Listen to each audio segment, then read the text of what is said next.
नमस्कार। देखिले यही जो वीडियो देखिले आपण आदि आपण कौन शिक्षा कले कारण एमान पाखे धन अच्छी बोली एमाने कुकुर को आणिक गेल कर भात कंसा जोटि कि माँ लक्ष्मी एक बासस्थान लक्ष्मी जगार बसी से कुकुर को गेल कर चिंता करूँ आज्ञा आम जुग आज आम मैंने कहीं तलू तलू दिन को दिन जाऊे तर चिंता करूँ कारण यही मानक यही नारी जदि यही कर्म करती ताहले निश्चित भाव से परिवार उपरे आम समाज को मध्य कुप्रभाव ही निश्चित भाव पड़े। ठीक के भूल विचार आपण मैंने करेंगे आज्ञा।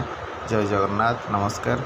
यहाँ मोर मत कारण मुझा देखिली मो जोटा मत भल लगलानी बोली आज मोर ये चैनल पकईली जदि आपण मानू भल लगे निश्चित भाव आप लाइक कमेंट निश्चित भाव करेंगे। जय जगन्नाथ। नमस्कार।